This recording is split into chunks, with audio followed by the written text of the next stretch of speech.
Hello student, स्वागत है आप सभी का आपके अपने YouTube channel unique maths study में। आज के इस वीडियो में हम एक्सरसाइज 3.2 के बचे हुए क्वेश्चन नंबर 19, 20, 21 और 22 को सॉल्व करने वाले हैं। यदि आप इस चैनल पे नए हैं तो चैनल को सब्सक्राइब कर लें ताकि जैसे ही वीडियो अपलोड हो आपको सबसे पहले नोटिफिकेशन मिलता रहे। तो चलिए आज का वीडियो शुरू करते हैं। क्वेश्चन नंबर 19 आपका है, कह रहा है किसी व्यापार संघ के पास 30,000 रुपये का कोष है जिसे दो भिन्न भिन्न प्रकार के बांडों में निवेश करना है। प्रथम बांड पर आपको 5% का वार्षिक तथा द्वितीय बांड पर 7% वार्षिक ब्याज प्राप्त होता है। आव्यूह गुणन के प्रयोग द्वारा यह निर्धारित कीजिए कि 30,000 रुपये के कोष को दो प्रकार के बांडों में निवेश करने के लिए किस प्रकार बांटा जाए जिससे व्यापार संघ को प्राप्त कुल वार्षिक ब्याज।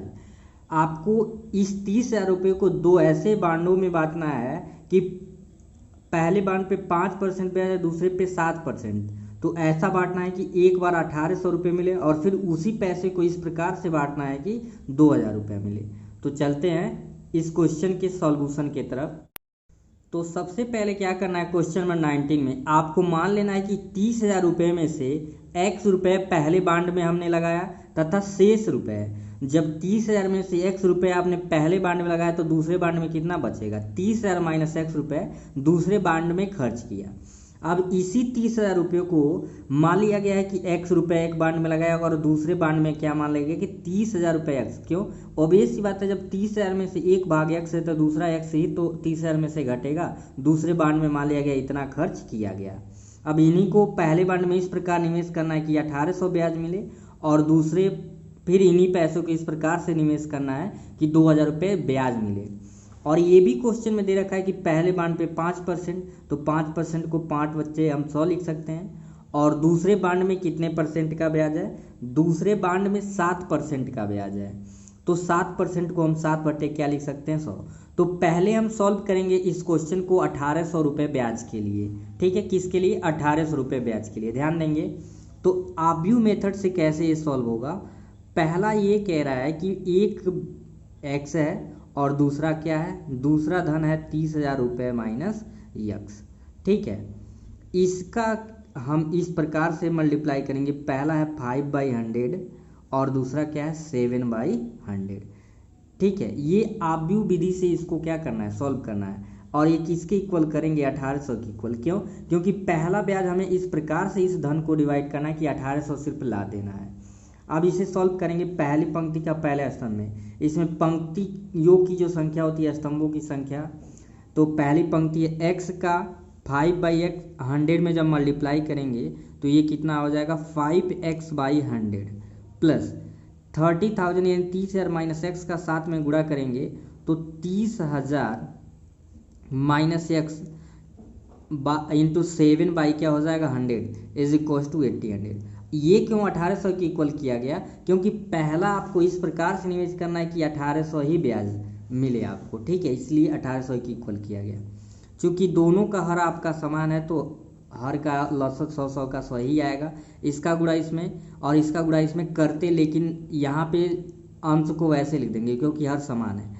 तो ये हो जाएगा 5x प्लस 7 का 3 में गुणा करेंगे, 7 त्रिकी 21 और 21 के बाद से आपका 4 जीरो रहेगा, ऐसे 4 जीरो, 7 त्रिक 21 जो जीरो है वो रहेगा ही। और 7 का x में करेंगे 7x मल्टीप्लाई, ये हो गया 1800। अब नीचे बीच में इक्वल है तो इसका क्या कर दीजिए, क्रॉस मल्टीप्लाई कर दीजिए। तो जब क्रॉस मल्टीप्लाई करेंगे तो वैल्यू क्या मिलेगा आपको, 1 का किसी नंबर में मल्टीप्लाई करेंगे तो वही होगा। और यहाँ पे 7x में से 5x को सबट्रैक्ट करेंगे -2x और प्लस का क्या है 2,10,000 है। तो ये आपके कितने जीरो होंगे, 2 2 4 इज इक्वल टू 1800 पहले से 2 जीरो और आ जाएगा 1,80,000। तो अब ट्रांसफ़र करिए, -2x को यहीं रहने देंगे और इसे ट्रांसफ़र करेंगे 100 यानी 1,80,000 आपका है माइनस 2,10,000, आपके 4 जीरोज़ हैं। तो -2x ये आपकी धनराशि ज़्यादा है और ये कम है तो माइनस में ये वैल्यू आएगा, घटाएंगे तो यहाँ पे 1 2 3 4 जीरो, 1 2 3 4 जीरो, तो ये तो जीरो ही होगा। और यहाँ पे 1 है 8 है, तो ये 11 में से 8 को घटाएंगे 3, और चूंकि यहाँ से ले दिया 1 1 में से इज़ा जीरो, तो पहली बात माइनस से माइनस यहाँ पे कट जाएगा, और 2 से जब इसको काटेंगे तो x की वैल्यू कितना आ गया, 2 1 जा 2 2 5 जा 10, तो पहला आ गया 15,000, कितना आ गया 15,000।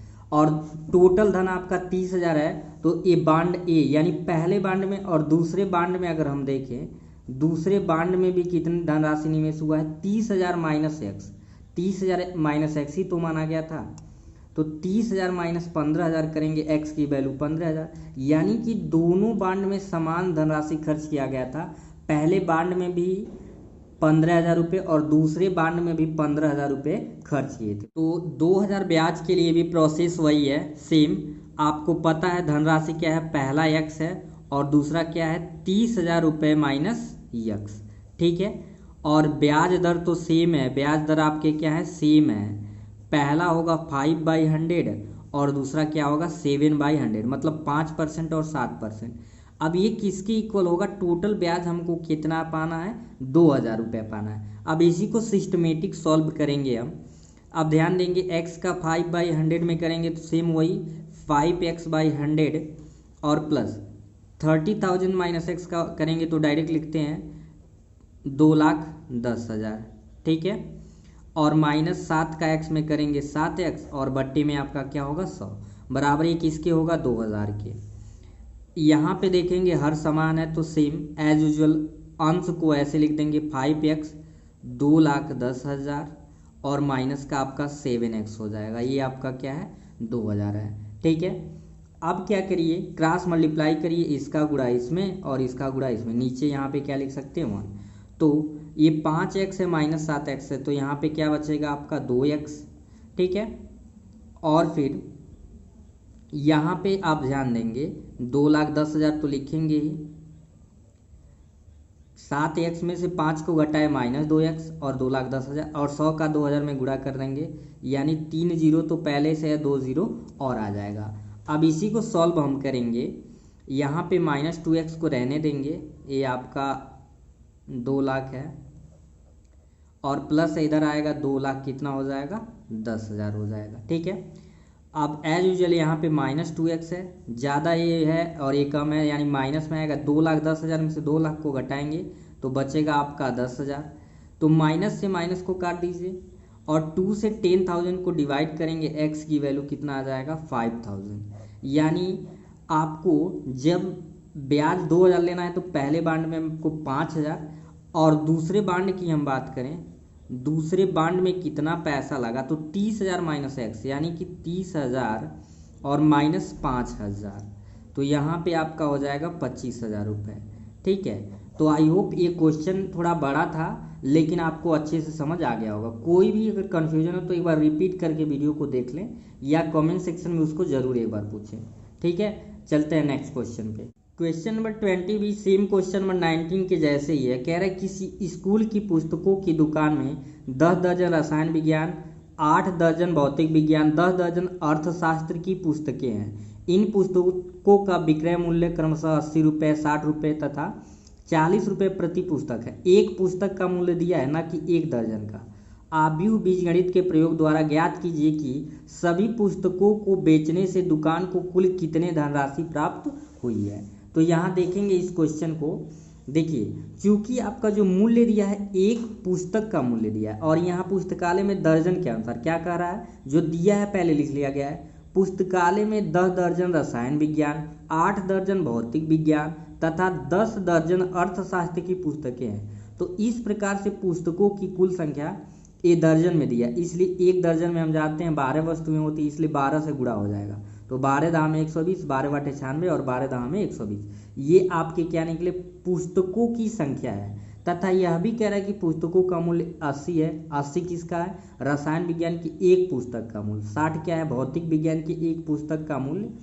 और फिर 40 रुपये आपका है अर्थशास्त्र की एक बुक का मूल्य, ठीक है, प्रति पुस्तक। अतः आव्यूह के नियम अनुसार तो ये आपके पुस्तकों की संख्या 120, 96 और 120, इनके मूल्य जो है इस प्रकार से लिखा जाएगा। मूल्य क्या है, 80 रुपये है, फिर क्या है 60 रुपये है, और फिर क्या है 40 रुपये है। तो इसका गुणा इस तरीके से आप कर देंगे, आसानी से आंसर हो जाएगा। 12 का 8 में करेंगे, 12 बटे 96, 1 0 यहाँ पे 2 0, प्लस 96 का 60 में करेंगे तो 6 का 6 में गुणा कर दे देंगे 36, और 6 9 54, 3 हो जाएगा 57, यहाँ पे क्या हो जाएगा 0। 12 का 4 में गुणा करेंगे, 12 चौको 48, 1 0 1 0, यहाँ पे 2 0 हो गया। अब सबको जोड़ देंगे, पहले स्थान पे 0 है, फिर 0 6 0 यानी 6 हो जाएगा, 8 7 15, 15 6 हो जाएगा 21, हासिल 2, तो 4 2 6, 6 5 11, और 11 9 कितना हो जाएगा 20, यानी 20,160 रुपये उस पुस्तकालय में जितने रखे हुए थे पुस्तकें, उन सब का मूल्य है। तो इस तरीके से आप भी विधि से ऐसे जटिल क्वेश्चन को भी हम सॉल्व कर सकते हैं। क्वेश्चन नंबर 21 आपका दे रखा है, ये बहुत ही इंपॉर्टेंट क्वेश्चन। 21 22 दोनों एक ही पैटर्न पे रिलेटेड क्वेश्चन है, तो इसके लिए पहले कुछ कंडीशन दिया, वो उस कंडीशन को पहले पढ़ेंगे। यहाँ पे देखिए कह रहा है, मान लीजिए कि x y z w तथा p क्रमशः 2 गुणे 3 3 गुणे k 2 गुणे p n गुणे 3 तथा p गुणे k यानी क्रॉस k भी पढ़ेंगे, कोटियों के आव्यूह हैं। नीचे दिए गए प्रश्न संख्या 21 तथा 22 में इसी के अनुसार पढ़ के क्वेश्चन में और सॉल्व करके टिक लगाना है। ये जो एक्स वाई जेड पी की वैल्यू दे दिए हैं वे कोटि दिए हैं, कोटि, ठीक है। तो पहला क्वेश्चन देखते हैं बुक में, आपका यहाँ पे नोट कर लिया गया है। एक्स की वैल्यू दे दिया था 2 × n, वाई की वैल्यू है 3 क्रॉस k, ऐसे भी पढ़ सकते हैं। जेड है 2 × p या 2 क्रॉस p, w है n क्रॉस 3, p है p क्रॉस 3। ये कोटि हैं, पंक्ति और स्तंभों की संख्या ही क्या बनाता है, आव्यूह का कोटि बनाता है। तो पहला आपका जो इससे रिलेटेड है 21वां question, P Y plus W Y के परिभाषित होने के लिए एन के तथा पी पर क्या प्रतिबंध हो गए, ये 4 ऑप्शन दिया है। तो सॉल्व करते हैं और देखते हैं कौन सा ऑप्शन सही होगा। यहाँ पे पहले हम निकालेंगे पी वाई का मतलब p × y। तो p की वैल्यू अगर देखें ऊपर से तो p की वैल्यू है p क्रॉस 3, तो लिख लेंगे p क्रॉस 3 और इंटू y का वैल्यू जरा देखिए 3 क्रॉस k। तो यहाँ से अगर हम कंपेयर करें पी वाई आपका है, तो यहाँ कंपेयर करें p की वैल्यू हमें क्या मिल गया, 3 मिल गया। p की वैल्यू क्या मिल गया, 3 मिल गया।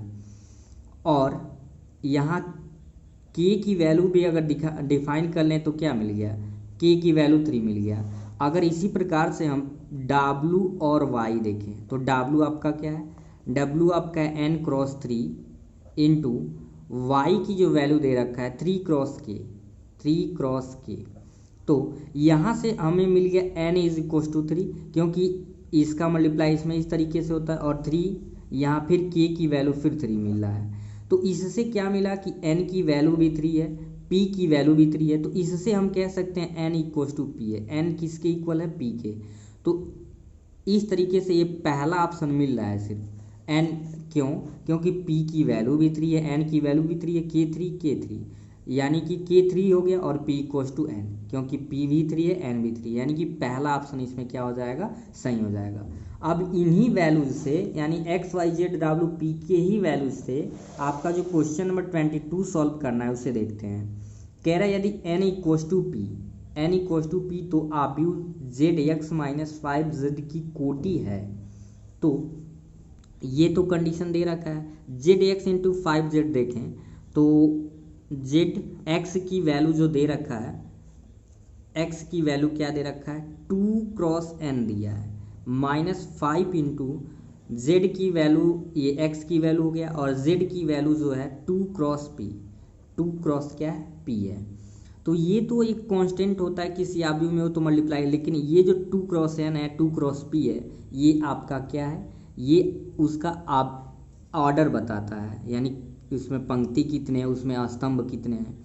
तो यहाँ अगर आप कंपेयर करिए तो 2 2 के इक्वल है, n p के इक्वल है, यानी यहाँ से कंडीशन ये मिल पा रहा है। अगर देखें ऑप्शंस, p क्रॉस 2 है, 2 क्रॉस n है, n क्रॉस 3 है, p क्रॉस n है।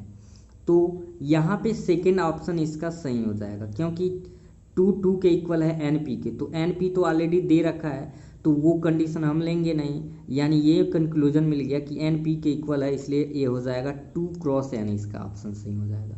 ठीक है, तो ये एक्सरसाइज आपका समाप्त हो गया। आज का ये वीडियो आपको कैसा लगा कमेंट सेक्शन में ज़रूर बताएं। तो ऐसे ही हर एक एक्सरसाइज के क्वेश्चन सॉल्व करने के लिए चैनल पे बने रहें। फिर मिलेंगे नेक्स्ट वीडियो में, तब तक के लिए थैंक यू।